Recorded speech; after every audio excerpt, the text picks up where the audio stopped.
13, the famous chapter about the beasts. We often think of the beast as a main character of Revelation, and it is, but actually there are two beasts in this chapter. And there have been many, obviously, speculations about the identity of the beast. We will have to see if we can sort through the options and find an answer from Scripture itself. Let me read the whole chapter. It doesn't take long to read the whole chapter, and it's necessary. Ordinarily, I would just read the first part, the first 10 verses, which are about the first beast, and hold off to talk about the second. But the problem is, the first beast's identity is concealed in some of the things that are said in the latter half of the chapter. After we are introduced to the second beast, we get back some information about the first, which we need to take into our consideration right from the beginning when we're trying to identify who the beast is or what the beast is. Then I stood on the sand of the sea, and I saw a beast rising up out of the sea, having 7 heads and 10 horns. And on his horns 10 crowns, and on his heads a blasphemous name. Now the beast which I saw was like a leopard. His feet were like the feet of a bear, and his mouth like the mouth of a lion. And the dragon gave him his power, his throne, and great authority. I saw one of his heads as if it had been mortally wounded, and his deadly wound was healed. And all the world marveled and followed the beast.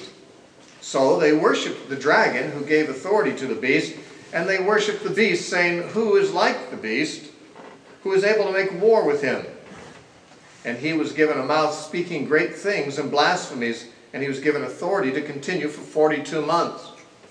Then he opened his mouth in blasphemy against God, to blaspheme his name, his tabernacle, and those who dwell in heaven.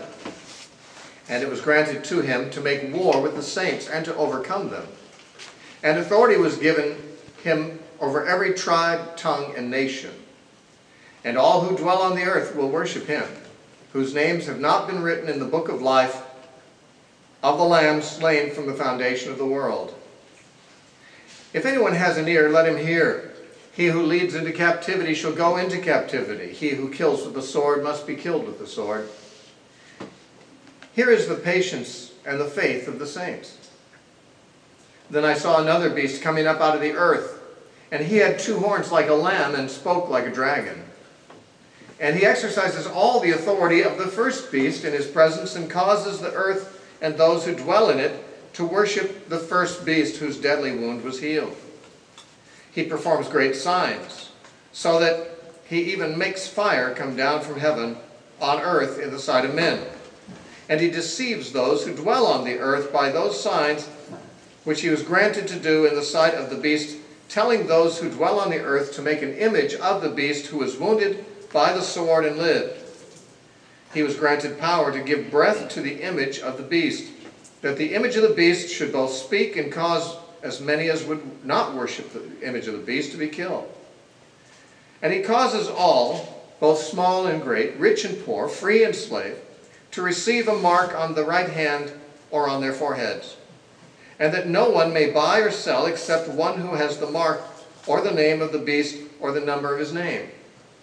Here is wisdom. Let him who has understanding calculate the number of the beast, for it is the number of a man. His number is 666. Now, the beasts, what are they? Who are they? When are they? Of course, the most popular view that's popularized in Christian movies and popular novels and things like that, and fiction, prophecy fiction and so forth in the popular evangelical culture, is that the beast is called the Antichrist. Now, the word Antichrist is not found anywhere in the book of Revelation, and therefore the beast is not referred to by that name. Actually, the word Antichrist isn't found either in the book of Daniel, in the Olivet Discourse, in any of the epistles of Paul, nor in the book of Revelation. The only place the word Antichrist is found is in the short epistles of John. 1 John mentions the Antichrist twice, and 2 John once. And in 1 John we simply are told that whoever denies that Jesus is the Christ, the same is Antichrist. So anyone who denies Jesus being the Christ, is Antichrist, and therefore Antichrist is generic, not reference to an individual. So the Bible nowhere never uses the term Antichrist to speak of one particular individual. Nonetheless, if this beast is persecuting the saints and blaspheming God and his tabernacle and those who dwell in heaven, then he certainly would be against Christ and therefore could qualify as Antichrist, but to call the beast the Antichrist is misleading. It's to use the word Antichrist in a sense that the Bible never uses it. It's better simply to go with what it says here, the beast. Now, in the popular parlance, the beast is a future Antichrist who will arise in the tribulation period and will continue for 3.5 years to be a menace to the world and especially to the Christians. The Antichrist's career has been mapped out for us in many popular novels and movies, none of which follow the Bible very closely, and most of which is entirely speculation. Nonetheless, I think even among non-Christians, the idea of a future beast or future Antichrist and the number 666 is a fairly common concept in our culture of a future big brother type of leader, somebody who's a dictator, a tyrant, who rules over the whole world politically. And the second beast is generally understood to be a religious leader because in the later references to this second beast in Revelation, he is always referred to as the false prophet. Here, we don't have the expression false prophet used. It's just another beast. But we do find him referred to as the false prophet. For example, in chapter 16, verse 13, it says, "And I saw 3 unclean spirits like frogs coming out of the mouth of the dragon, out of the mouth of the beast, and out of the mouth of the false prophet." And likewise in chapter 19, at the end of the book, in verse 20 it says, in chapter 19 and verse 20, "Then the beast was captured, and with him the false prophet, who worked signs in his presence." So it's very clear the false prophet is the same one as the second beast, because we are told in chapter 13, verse 13, well, actually the whole section here, but in the presence or in the sight of the first beast, verse 14, this second beast deceives those who dwell on the earth by those signs which he was granted to do in the sight of the beast. So this second beast is the one called the false prophet, who works signs in the presence of the first beast. Likewise in chapter 20 of Revelation in verse 10, it says, "The devil who deceived them was cast into the lake of fire and brimstone, where the beast and the false prophet are." So 3 times this second beast is called the false prophet. Being a prophet suggests religious in nature. And the beast himself, the first beast, is almost always regarded to be a political figure. So we have a political and a religious imagery here. So one of the most popular scenarios for the dispensational view is that after the church is raptured, if one believes in a pre-tribulation rapture, or even if one believes in the mid-tribulation rapture, this beast, this political leader, will rise. Many people say he will rise out of a 10-nation confederacy in Europe. Where do they get that? Well, there's no reference to a 10-nation confederacy in Europe. However, this beast does have 10 horns. And we are told in chapter 17:12, "And the 10 horns which you saw are 10 kings who have received no kingdom as yet, but they receive authority for 1 hour as kings with the beast." So 10 kings, 10 horns. Many believe this is to be associated with the image that Nebuchadnezzar saw in Daniel chapter 2, the head of gold, a chest of silver, a belly of bronze, legs of iron, and feet of a mixture of iron and clay. And many have suggested that the feet represent a revived Roman Empire in the end times. And since it's a human image, it is assumed that it has 10 toes. And therefore the 10 toes are thought to be the 10 nations, represented here by the 10 horns, that make up a last days confederacy in Europe in the end times, what many call a revived Roman Empire. This is the popular view of the dispensationalists. On their view, the Antichrist makes a covenant, actually at the beginning of the tribulation, a 7-year pact with Israel, which allows them to rebuild their temple. But in the middle of that 7 years, in the middle of the tribulation, he breaks his promise, and then he shows himself to be the monster that he really is. And he persecutes the Jews. He sets up an image of himself in the temple, which some people identify as the abomination of desolation. I'm assuming that anyone who's been an evangelical for very long and has read books or heard preachers on the radio is familiar with most of what I've just described. None of it is in the Bible. There's no reference to an Antichrist making a 7-year covenant with anybody. There's no reference to an Antichrist setting up an image of himself in the temple, ever. No reference in the Bible at all to that. Now, where do they get that? The idea of a 7-year covenant comes from Daniel chapter 9 and the 70 weeks of Daniel. We will not be looking at that tonight. We don't have time. But in the 70 weeks of Daniel, there is each week is 7 years. And after 69 weeks, the Messiah is cut off. And then it says the people of the prince who is to come will destroy the city and the sanctuary. But then it says, and he will make a covenant or confirm the covenant with many for 1 week, meaning 7 years. But in the midst of the week, he shall cause the sacrifice and offerings to cease. This he, in Daniel 9, is thought to be the Antichrist by dispensational teachers. However, there is no reference to the Antichrist anywhere else in that chapter.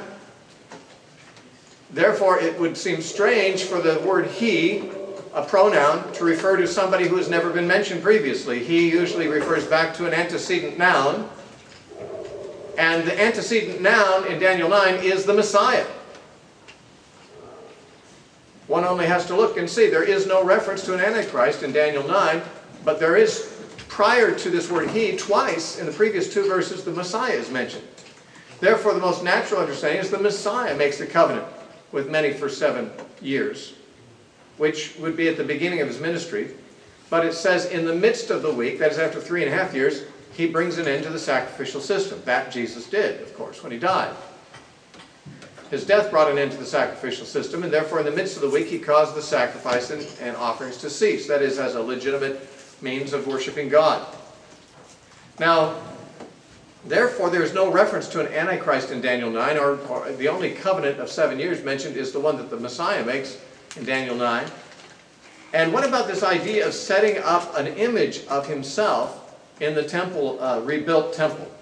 Well, this is what the dispensationalists say is what causes the sacrifices and offerings to cease. They believe the Antichrist has made the covenant for 7 years, and in the middle of that week, 3.5 years, he causes the sacrificial practices to stop by defiling the temple as Antiochus Epiphanes did in 168 BC.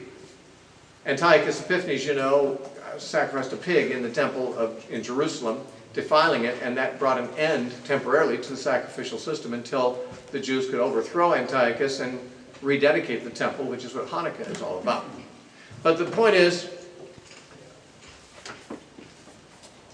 there is no reference in the Bible to the beast setting up an image of himself in the temple. So where do they get that?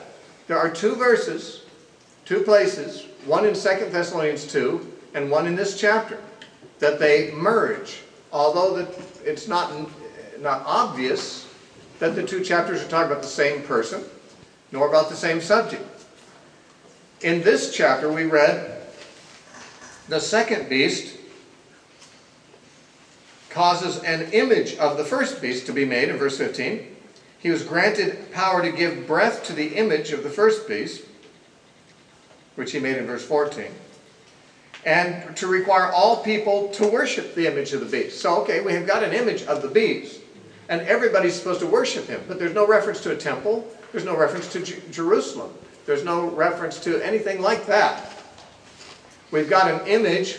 For all we know, it might be in New York City or Rome or Zimbabwe. We don't know where the image is, but the image is created and everyone has to worship it. There's no reference to Jerusalem or the temple.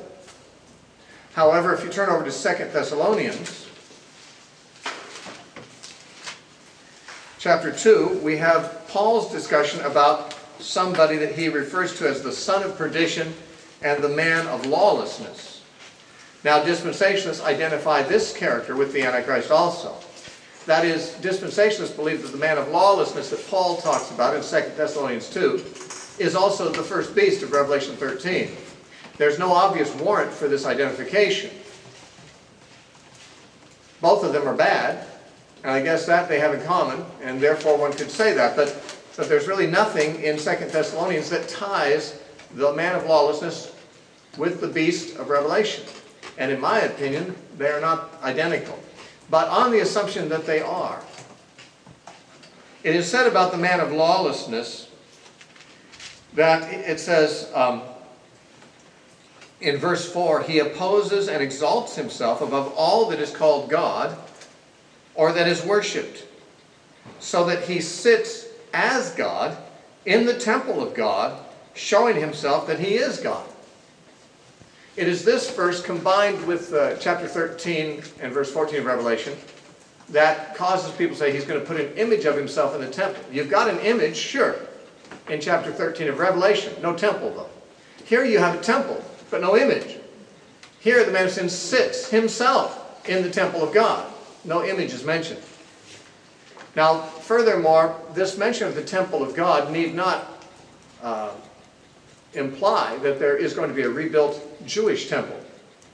This idea that the Jews are going to rebuild the temple and they're going to do so with the permission of a future Antichrist, and then he's going to betray them by putting his image in the temple, is all a fabrication come up with that kind of sticks verses on miscellaneous subjects into different places in a timeline that makes sense to some people.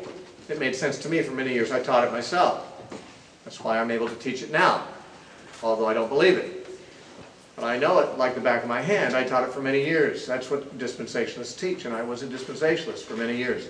But what happened is I decided to ask myself whether there was a biblical basis for any of these things. And when I looked for the actual basis, I was shocked to find how much assumption was being made and things were added. For example, like I said, 2 Thessalonians doesn't mention anything about an image. It mentions a man sitting in the temple.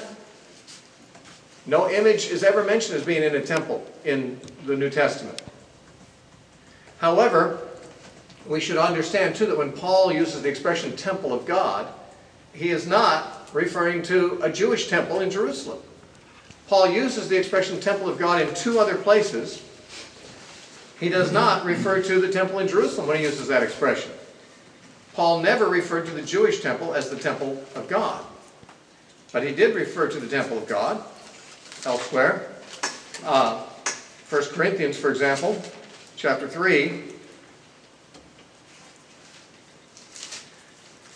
1 Corinthians 3:16, he says, "Do you not know that you are the temple of God, and that the Spirit of God dwells in you?" Who's you? Plural. The church. He also said of the church in verse 9, "We are God's fellow workers. You, the church, are God's field. You are God's building." What kind of a building? A temple. The church is being built up of living stones into a holy temple in the Lord, Paul said in Ephesians 2. And here he says, you, the church, are the temple of God. That's the same phrase he uses in 2 Thessalonians. Then in 2 Corinthians, chapter 6, he says in verse 16, "What agreement has the temple of God with idols? For you are the temple of the living God." Now when he says the temple of God, he means you, the church. What does the temple of God have in agreement with idols? You are the temple of God. You're the temple of the living God, the church. So 3 times in Paul's writings he uses the term temple of God. Twice he clearly identifies the temple of God as the church. The other time he does not say whether it's the church or something else. But it's already Paul's established usage to refer to the church as the temple of God. And therefore to say that man of sin sits in the temple of God, coming from Paul as it does, would more likely mean he sits in the church than in a rebuilt temple in Jerusalem, which never is called a temple of God and is never predicted to be rebuilt. Not in the New Testament, it is not. So, all the things we've been told, when you go looking for them in the Bible, are extremely difficult or impossible to find.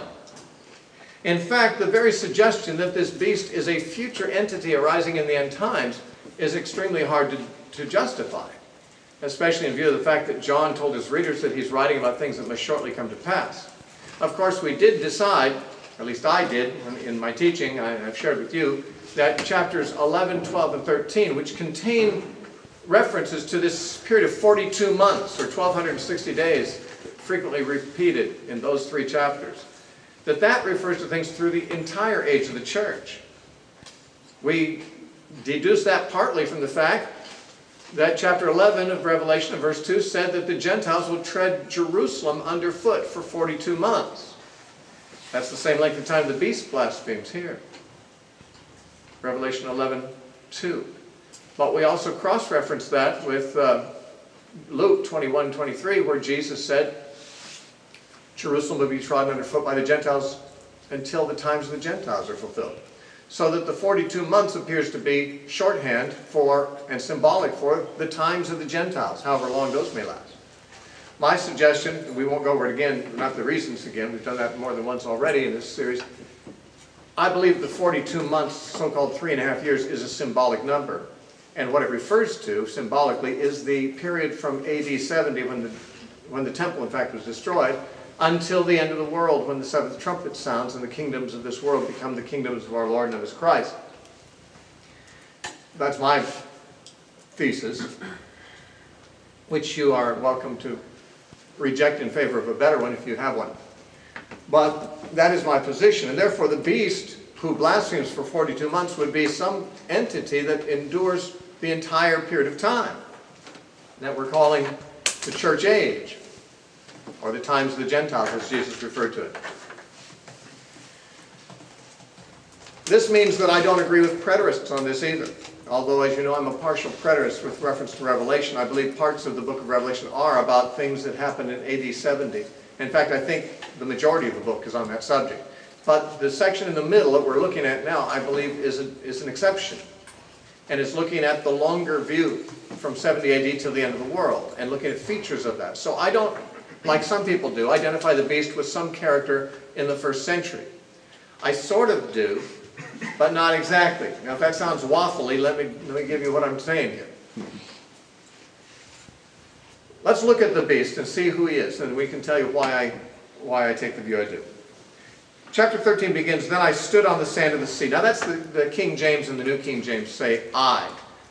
The Alexandrian text says "he," meaning the dragon who was last mentioned, who in chapter 12 verse 17 had gone to make war with the woman and the rest of her seed, who have the testimony of Jesus and who keep the commandments of God. That he, the dragon, stood on the sand of the sea and apparently beckoned this creature out of the sea to be an ally in his war against the saints.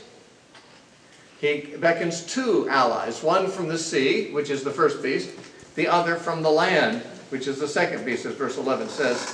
"I then saw another beast coming up out of the earth." So you've got a beast from the sea and a beast from the earth. These are allies of the dragon. They are thrown into the lake of fire together. The 3 of them have 3 evil spirits like frogs come out of their mouths, and they work together in concert.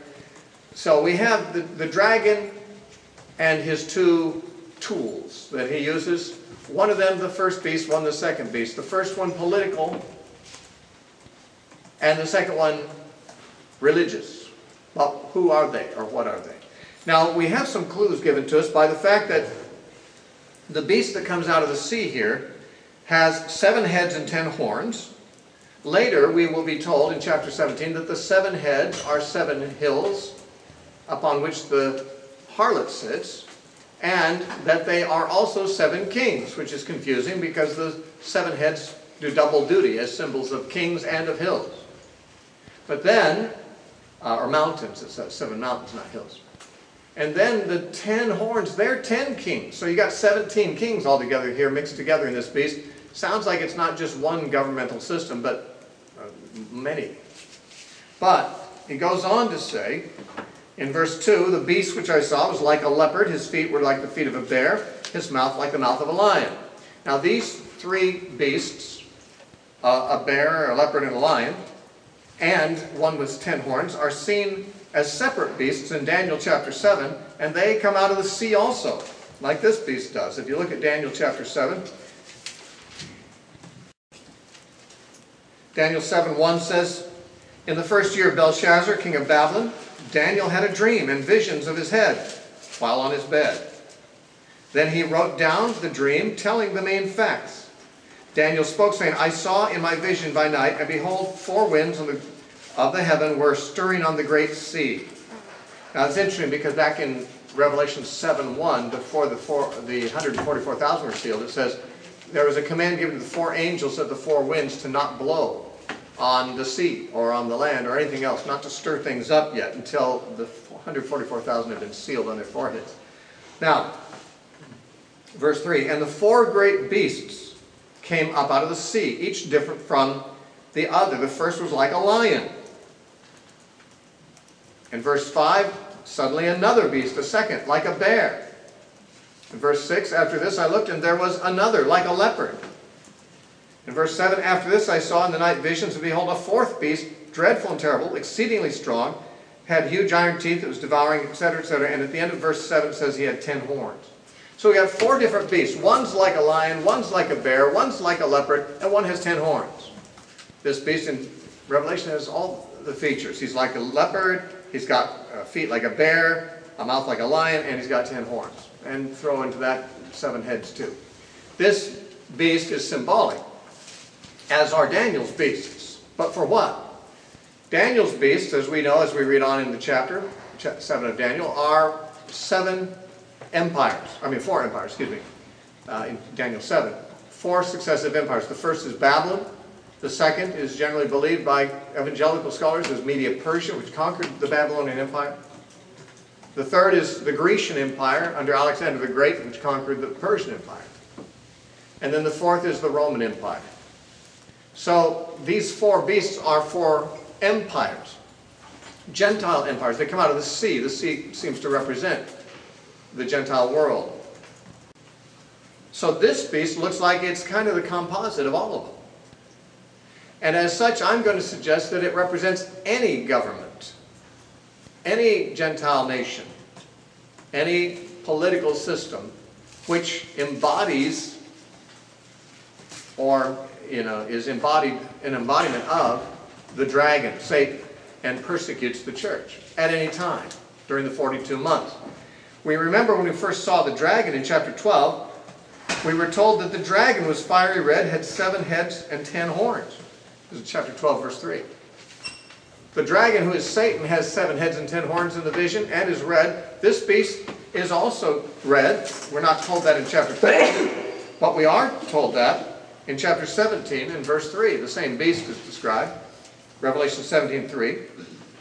He carried me away in the spirit to a wilderness, and I saw a woman sitting on a scarlet, that's red, beast, which is full of names of blasphemy, having 7 heads and 10 horns. This beast is the same color, same number of heads, same number of horns as the dragon. He's just the dragon with skin on. He's the dragon incarnated in a political system. To suggest the beast in Revelation is a man is rather strange because, first of all, none of the beasts in Daniel are a man. They're all systems. And this beast seems to be a combination of all the systems. Therefore, representing, it would seem, governments in general at any time that the devil incarnates himself to persecute the church. There have been many. I believe that there are some today, of course. I believe that throughout the entire church age, there are governments that persecute the church. As we speak, the Chinese and the North Korean governments still persecute the church. Communist governments did in general in the 20th century. Muslim governments often persecute the church. In the Middle Ages, many times the papal states persecuted people like Wycliffe and Huss and Luther, and others who wanted to follow the Scripture instead of following the papal church. And the states were under the control of the popes and so forth, and so they persecuted the Waldenses and the Hussites and the others who were actually Christians, actually the saints of the time. Got persecuted by these countries. In John's day, the Roman Empire did, and one Roman emperor in particular, I believe, who was Nero. Now, when we find the number of the beast mentioned as 666, I believe this is an allusion to Nero. I've mentioned this before. he wants his readers to understand who the beast is that they will be dealing with. In verse 18 he says, here's wisdom, let him who has understanding calculate the number of the beast. It's the number of a man. He assumes that his readers, if they're clever, will be able to identify the beast from this number. It obviously was somebody contemporary with themselves, or else how could they expect to be wise enough to calculate? I mean, if it was Henry Kissinger or Jimmy Carter or Ronald Reagan or any of the many people who've been suggested to be the Antichrist in our time, how would John's readers know how to calculate the number to get those names? You know? Obviously, John assumes that the beast that is being identified by this number is contemporary with his readers, and if they're smart, they can figure out who he's talking about. Now, I believe the only figure, the only political leader in the first century that can reasonably have his name calculated out to 666 is Nero, Caesar Nero. And these words are translated into Hebrew. The Hebrew letters calculate or add up to 666. There have been many people in history in modern times that people have taken the letters of the names and found them to mean 666, but those don't live at the right time in history for this. This beast, whose number is 666, is living in the time of John and his listeners so they could figure out who he is. And the only person on the historical scene that this could fit that I'm aware of from any commentaries I've read is Caesar Nero, and I believe it is him. I believe at the time of writing, the manifestation of the beast, the incarnation of Satan in a political system, was in Nero and his government. At other times, other persons and other governments are the current manifestation. The beast is a concept. The beast is the idea of the devil using governmental power, demonically inspired, satanically empowered, to fight against the saints, that is, against the church, to be part of the devil's warfare against the church. Nero was the man. He was the emperor at the time of this writing, I believe, and therefore he wanted his readers to identify who they're up against. And we would have to identify by other features than the number 666, because Mr. 666 isn't living today. But this beast, it says, had a head that was mortally wounded, but he lived. Now this imagery, the idea of a mortal head wound, but the beast lives, has sometimes given rise to the notion in popular fiction that the Antichrist will be subject to an assassination attempt, to receive a shot in the head, a bullet in the skull. This made a lot of people think at one time that John F. Kennedy was the Antichrist. I remember after John Kennedy was killed, many prophecy teachers suggested that he's not really dead, or if he is, he's going to come back, and everyone would marvel because he's received a fatal head wound, and he'll come back. I know that the Left Behind novels, although I have not read them, I've heard they have an Antichrist figure who gets, I guess, assassinated or shot, and he recovers, and everyone marvels at that. This is the typical dispensational scenario. The beast is an individual man, he gets shot in the head, he comes back to life, everyone marvels and worships him. However, that doesn't really fit what the imagery here is. We don't have any beast dying here and coming back. We have a beast that has 7 heads. One of the heads gets a mortal head wound, but it's got 6 good heads left. It doesn't die. There's no death of the beast in this. As a matter of fact, it specifically says at the end of verse 14 that the beast, it says he's the beast who was wounded by the sword and lived. Not by a bullet, apparently, but by a sword. But though he was wounded, he lived on. He didn't die. Why would he? He only lost one of his 7 heads. There's 6 more good heads to go. So the beast isn't an individual man who gets a head wound. It's a concept that one government goes down, but there's plenty of them where that came from. The devil raises up a government to persecute the saints. That government has its career, and then it eventually passes into history. It disappears, but the beast never goes away. The beast reappears. It's got many more heads to go. And I believe the number 7 is symbolic. It's a symbolic number for perfection or completeness. The complete number of kings, the complete number of governments that will ever persecute the church is represented by these 10 horns. And any of them might die, but it leaves plenty left where that came from. So this is the way I understand that imagery myself. Now he blasphemes, and it says in verse 7, it was granted to him to make war with the saints and to overcome them. The overcoming of the saints, I believe, is no doubt at the end of his career, because that resembles chapter 11 and the 2 witnesses who I identified as the church. And in chapter 11, verse 7 says, now when they finished their testimony, the beast that ascends out of the bottomless pit. Now he's the same beast, I believe, who makes war here with them. He makes war with them and he overcomes them. Okay, so a beast fighting against the church, able to overcome them briefly at the end of church history. But not permanently, because they rise from the dead and are ascended into heaven in the rapture, eventually. But the beast becomes the object of worship to everybody in the world, except those who worship Christ.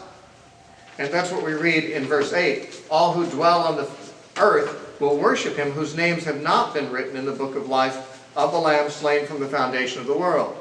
If you have not been if you're not a follower of Christ, in other words, if you're not in his book of life, if you're not worshiping Jesus, you're worshiping the state, whether you know it or not. Now, most people in modern times don't bow down to images of the state like they did in Roman times, but people do still have their loyalty primarily to the state. I mean, patriotism is the religion of people who have no other religion. How do I know that? Because they will die for the state. Many people would never die for Jesus, but they die for the country. In fact, it's considered to be heroic. In fact, even the churches are very proud of people who go out and fight and die for their country. And perhaps they'd be just as happy with someone who goes out and fights and dies on the mission field. But it's interesting that we all make heroes of people who go and fight for the country. And the country is what? The country is the state. Now, of course, the country is us, the citizens too, and that's why we're so happy that there's some people out there defending us. But no wonder. I mean, we can't really be blamed for being happy that there's someone out defending us from bad people. The Bible says God has ordained the state to do that.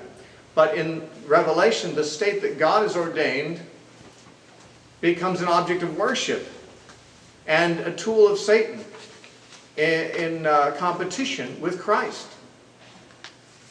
And we see this, for example, by the fact that ultimately people are given a number on their forehead or their hand, which is mimicking the Roman practice, which can be well established. I heard preachers say this for years before I looked it up to make sure it was right. I got tired of trusting preachers when they told you, in the Roman days they did this or that. You know, I think, well, maybe they did, maybe they didn't. I'm going to check that out, you know. I've learned not to trust preachers. And I would encourage you not to trust them either. You can do your own research about this. I did that. I looked it up. You can find plenty of verification of this on the internet from historical, secular things about the Roman Empire. In the Roman Empire, a slave who ran away and was captured again and was returned to his master would be branded on his forehead or on his hand with like the owner's brand or name, like cattle are branded. The forehead and the hand were particularly the parts of the body of choice because they're the parts least likely to be concealed in public. The hand is rarely covered in public, and the forehead likewise. Therefore, at a glance, these people could be identified as slaves, and of whose slave they were, by the brand upon them. That's the imagery used here. The beast, his servants, his slaves, as it were, bear his brand on their head and on their hand. And that is in contrast with, if you look at chapter 14, verse 1. Chapter 14, verse 1 says, Then I looked, and behold, a lamb standing on Mount Zion, and with him 144,000, having his father's name written on their foreheads. These ones were sealed. They received the seal of God on their forehead back in chapter 7. And now it's said to be the name of their father. The name of the Lamb's father's on their forehead. So you've got, all people have somebody's name on. You've got to serve somebody. It may be the devil or it may be the Lord, but you've got to serve somebody. You're somebody's slave. You either have the devil's brand on you or you've got God's brand on you because you're somebody's servant. Now, this is figurative, of course, because Christians don't literally have tattoos on their heads or computer chips under the skin or anything like that have the Father's name on them. Although people try to make this some kind of a modern technological thing, you probably have heard people say that the Bible teaches there's going to be a one-world monetary system without money, going to be a cashless society. That's been said as long as there's been dispensationalists, I suppose. Where do they get that? Well, those who don't have the mark of the beast, we're told, cannot buy or sell. And that's the whole case for a cashless society that's ever found in the Bible. Those who do not take the mark of the beast cannot buy or sell. Now, futurists often, dispensationalists usually, believe that this mark of the beast is literally something put on your body which is used for business transactions, for purchases and such. And it replaces cash.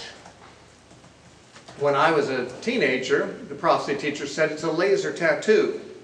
It'll be a credit number laser tattooed onto your hand or forehead, so when you go to a store, instead of using money or even a credit card, you just scan your hand under the black light and it'll debit your account. So it's just like using a credit card, but it's built in. Well, in those days, laser tattoos were high tech. Nowadays, nobody talks about laser tattoos or black lights. That was hippie stuff, black lights. But nowadays, we got sexier technology. We've got computer chips that can be put under the skin or on the forehead. And so every few days, I receive someone forwarding me something in the email about how this is being planned already. There's this RFD, is it RFD they call it? Chips that are radio frequency something or another. Anyway, these chips, they say it's got to go into your hand or your forehead because that's the best place for something, recharging the battery or something like that. And that, they're going to use that. How they're going to use a chip, it's not entirely clear. I guess scanning. And they always give examples of how, there's this company in Florida that is already giving such chips to animals, pets, and so forth because it helps you to locate them. And they're going to put all our medical records on a chip and put it on us, and this is the mark of the beast. Well, so far, I don't see any comparisons between that and the mark of the beast except the claim that it'll be on the hand or the forehead. And the mark of the beast is not about your medical records. The mark of the beast is not about locating you when you get lost. The mark of the beast is not even necessarily about purchasing things with a credit number. It is true that those who don't have the mark of the beast cannot buy or sell, but it does not mean because they need that mark for the transactions to go through the bank. It can easily mean that they cannot buy or sell. That's a specimen of persecution, that they are, if they don't conform to the world and to the beast, people will persecute them, ostracize them, boycott them, and this has happened many times in the world. Many times in especially oppressive states, which were anti-Christian, there were actually laws made against doing business with Christians, selling or buying from them.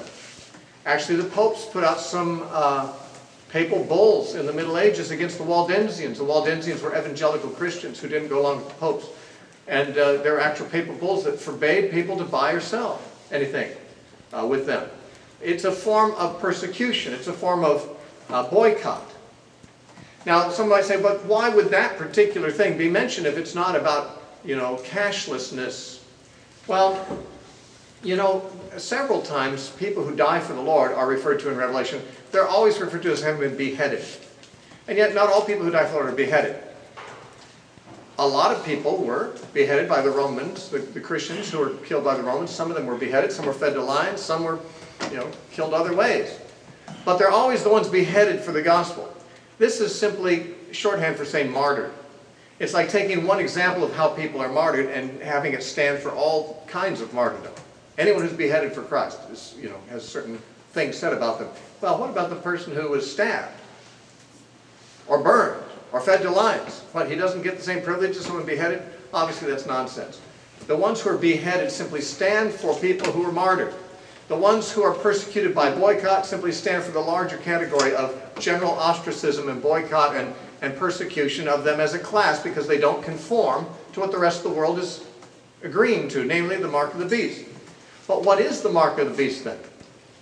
Well, it's on the hand and the forehead. What does that tell us? Well, if you look at Deuteronomy chapter 6, it says in verse 6 through verse 9, "And these words which I command you today shall be in your heart.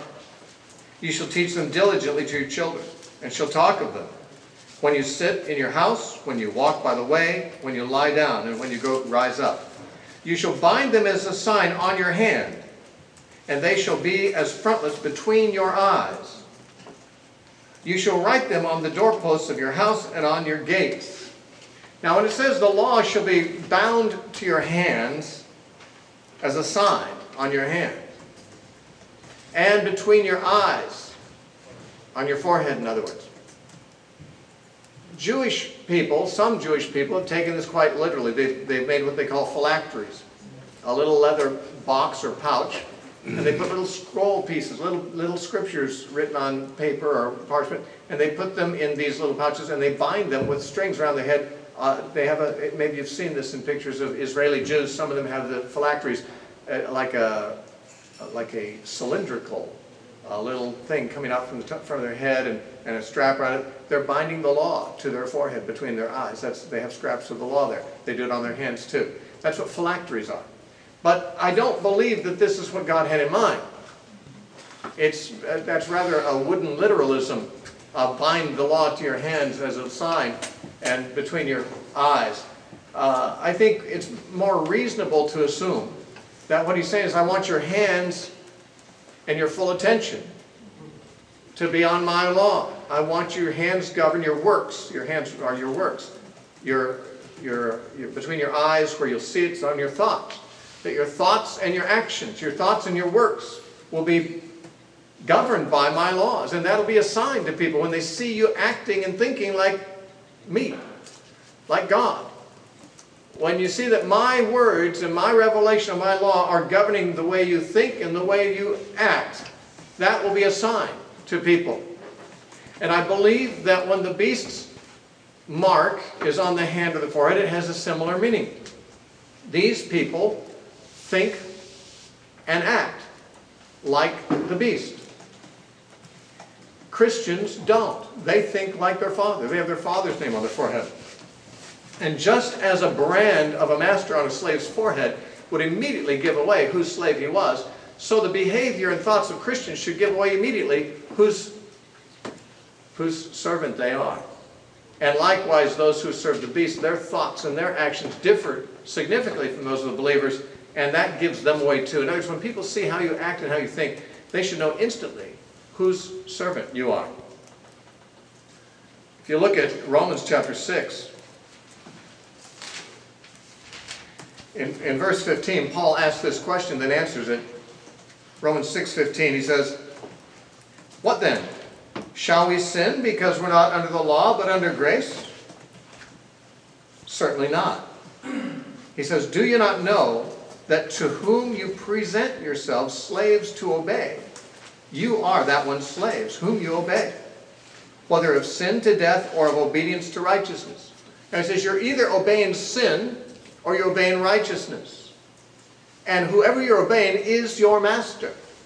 Whoever you yield yourself to, that's the person, you're that servant of that person.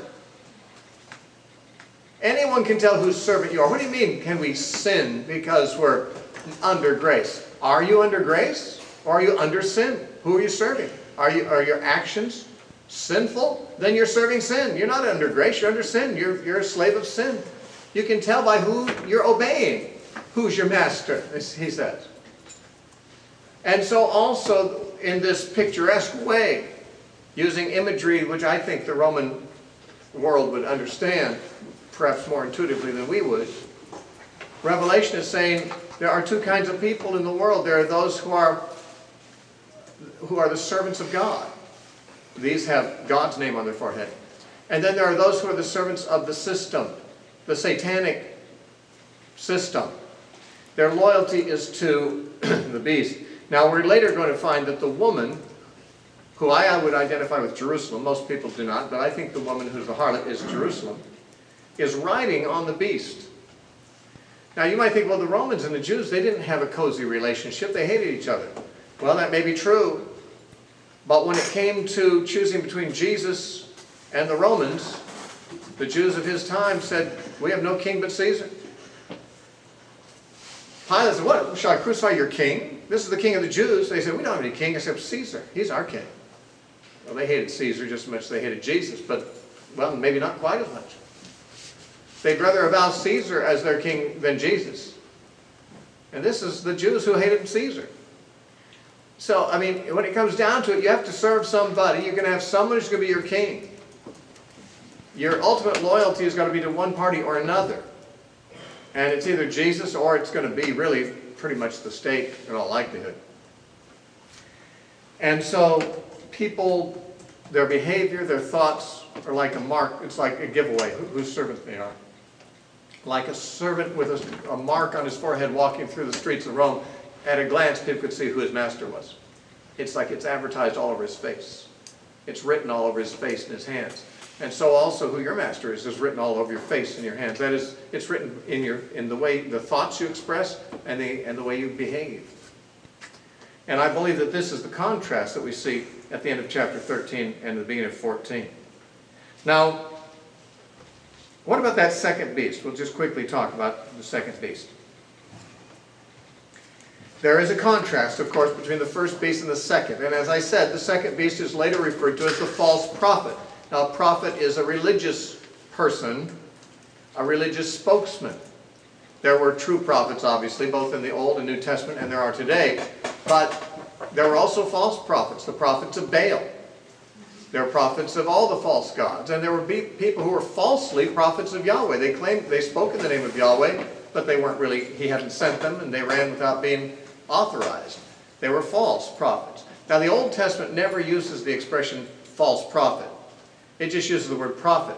But you often read about prophets in the Old Testament that are indeed false. They just don't call them false prophets. They say a prophet came and said this, or a prophet of Baal, or a prophet of the gods, or other gods.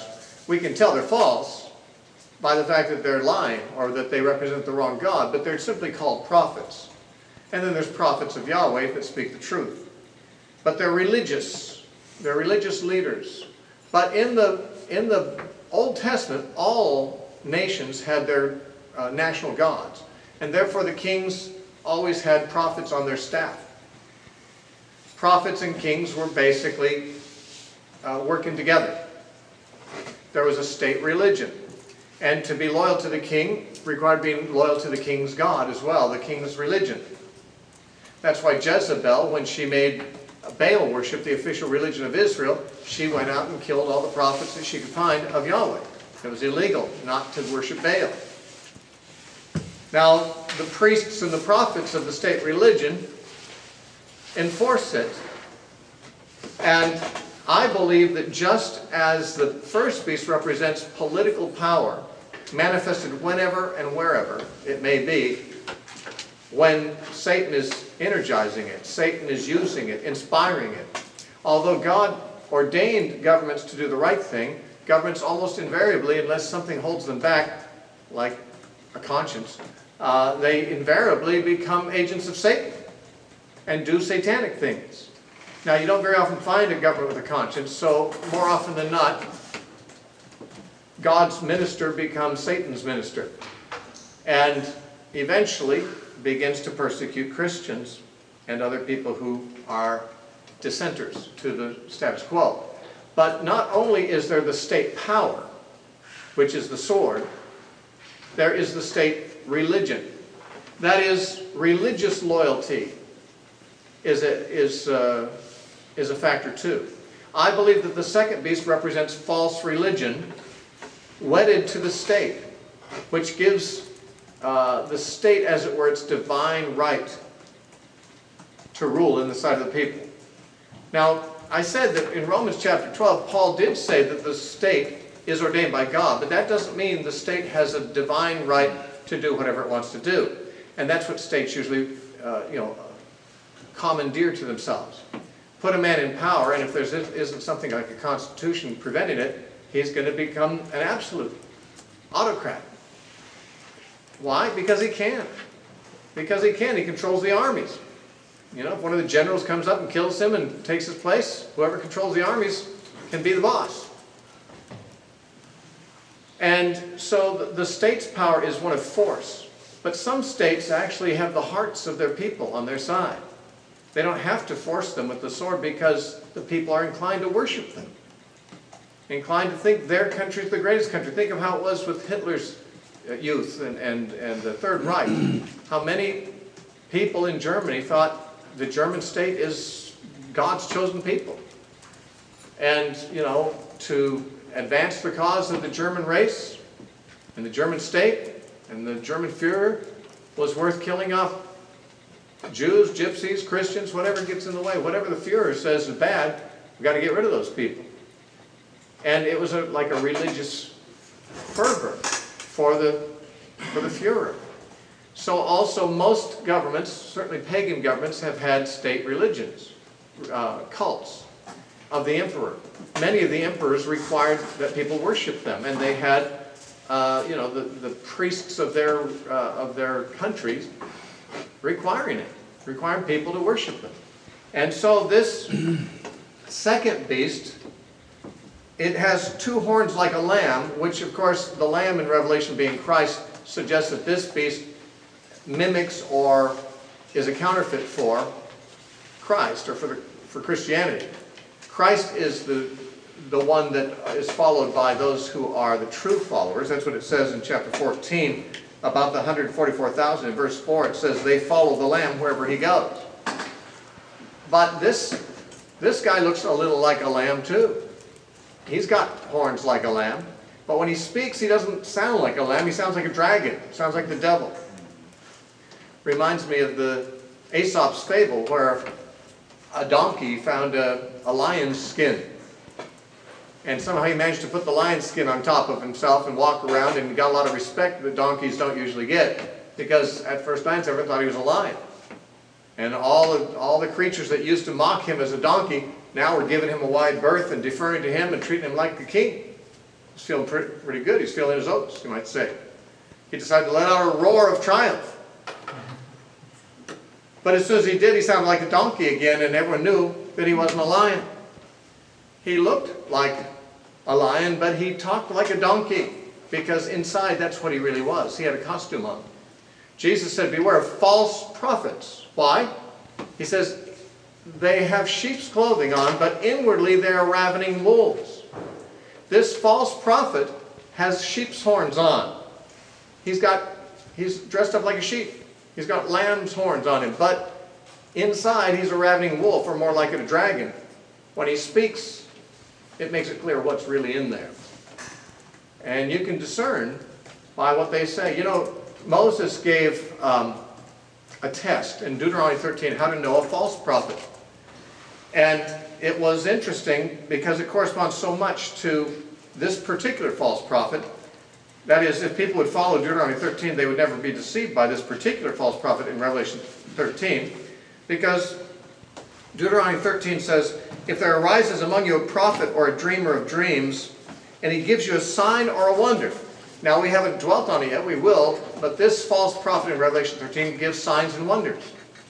He works wonders and miracles in the sight of the first beast, and everyone marvels.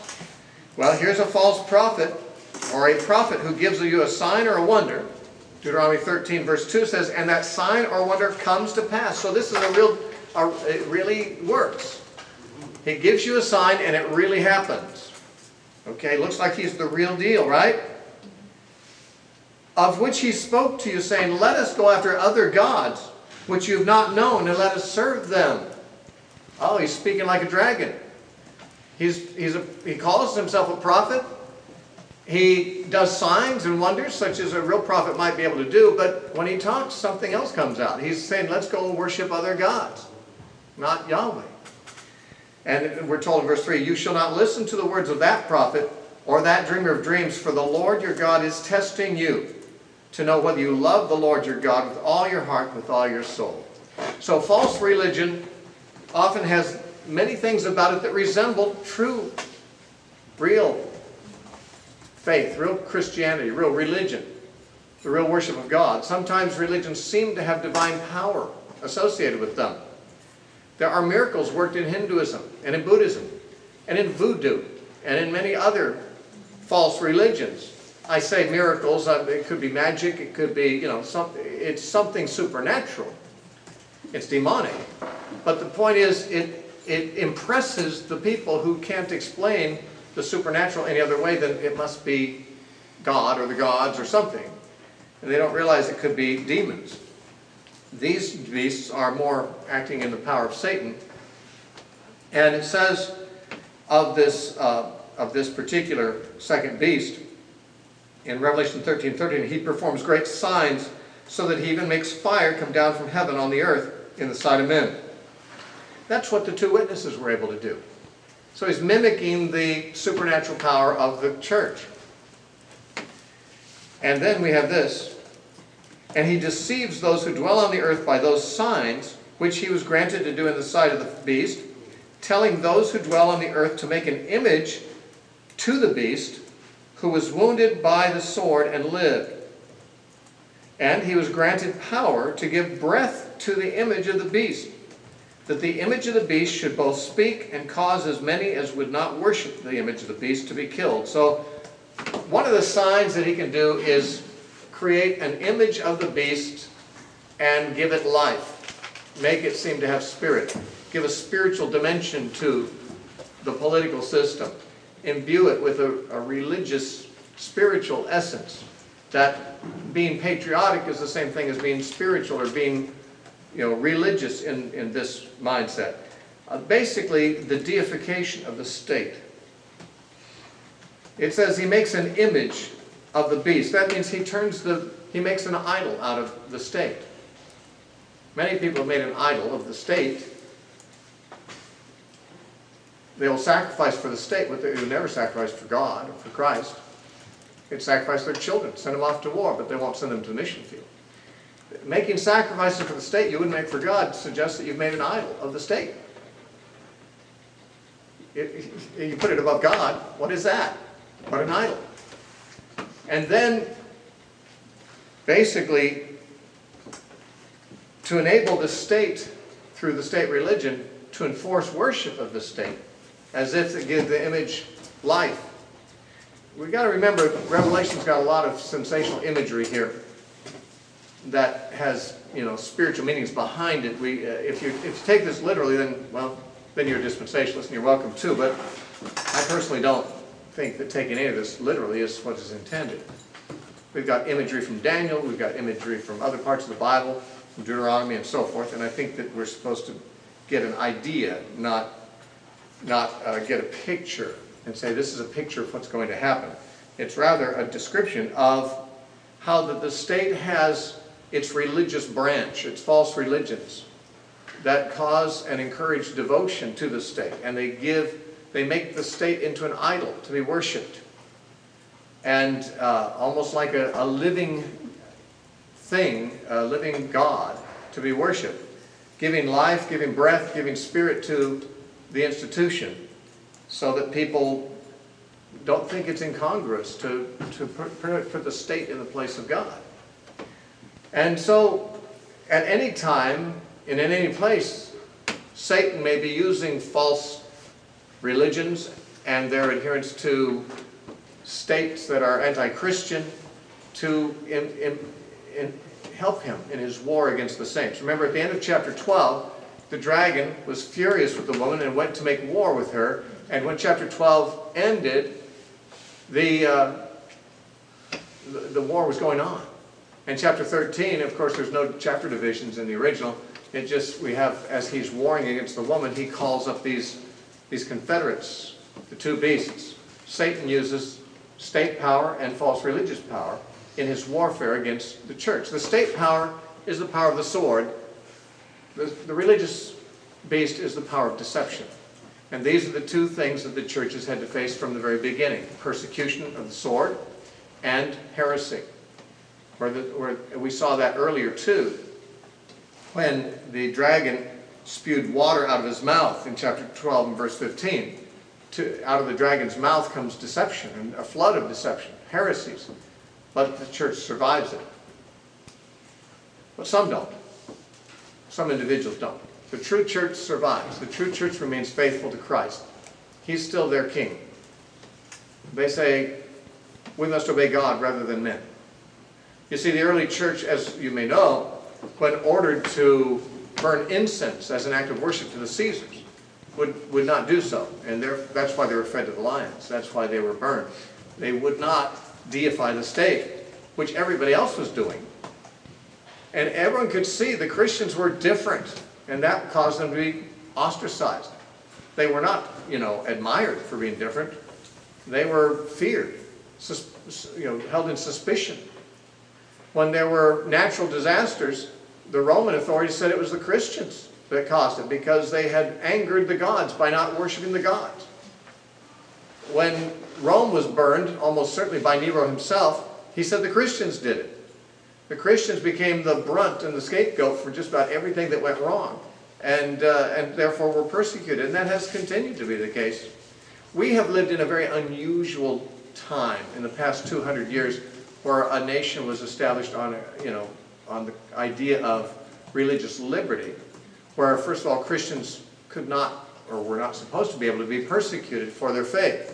Furthermore, it was a country that was very largely influenced by Christian founders and Christian thinkers, so that we have lived in a very charmed bubble in this part of the world. And many other parts of the world have gone the way that America did, following America, but then now they're going back again, and America's going back again too. Maybe we've had our day. Maybe we had our opportunity to sort of be free from the beast for a little while, the only people in history who ever were, and only for a short time. We've gotten spoiled. Now if persecution comes, I've heard people say, if there's not a pre-tribulation rapture, I don't know if I want to be a Christian. Ever heard anyone say that? I've heard people say that more than once. When I say I don't believe in pre-trib rapture, they say, well, I don't want to be a Christian then if there's no pre-trib rapture. My answer is, well, probably you're not a Christian then. Maybe you got your wish. You don't want to be a Christian, you're not. If you won't lay down your life, Jesus said, you aren't his disciple. If you don't come to me and hate your father, mother, wife, children, and your own life also, you cannot be my disciple. If you don't take up your cross and follow me, you can't be my disciple. Well, if you're not willing to suffer for Christ, then you're not taking up any cross, you're not hating your life, you're not doing what Jesus said that takes to be a disciple. You're not a disciple. Being a Christian always meant being willing to die for your faith, and for most times in history, in most places, and including many at this time, that's exactly what people know it costs them. They count that cost because where they live, that's what happens, or at least the Christians are in danger of having happened to them. And we have lived in a world, a part of the world, and a part of history that's been very unusual in that respect, that we've actually had some unusual freedoms. You may have heard there's some of those being taken away as we speak. Just a few months ago, a man, a father, homeschooling dad in Arizona, was put in jail for 60 days because he held meetings in his home, Christian meetings. He wasn't bothering anybody else. The meetings were not noisy. He had like several acres, I believe, and people parked on his property, not on the streets. There was nothing about his meetings that interfered with any of his neighbors. And because he was having Christian meetings worshiping God, he was put in jail. That's been in the news a fair bit. And it's just the most recent of many. I've heard of cases like that since the 70s. But the government is not in favor of Jesus, unless you have people in the government who are themselves Christians. That hasn't been the case probably for a very long time in this country. I'm not sure if any of our presidents in the past 2 centuries have been Christians. I don't know. I know John Adams was a Christian. There's a few, if you go way back, I think there are a few Christians in there, and maybe there have been some in modern times I'm not aware of, because I don't know the religious convictions of each of these, but from what I understand, to get into the presidency, you kind of have to make some compromises that Christians usually, if they have consciences, don't do. That's what Chuck Colson said, and he was pretty up there in the Nixon administration. And Colson said you can't really become a president without lying, without compromising. You pretty much have to, be ruthless. You have to not be merciful. You really can't be a very good Christian, he said, and really become a president. It's just the way the system is. So even here, where the persecution is not great, or has not been in recent times, it still isn't a Christian state. And if we think it is, we're just probably trying to lull ourselves to sleep and think it's going to be okay after all. But the beast in Scripture is, I believe, still alive today in different forms. You'll certainly find him if you go to North Korea or China or Cuba or any Muslim country or probably many other kinds of countries too. And you might even find him here, you know. If not so much now, maybe not too long from now. In any case, he is given power and authority to make war against the saints, and that's what he's doing. He's an arm of Satan's warfare against the church. He's the political arm. There's also a religious arm. And that's what John sees here, I believe.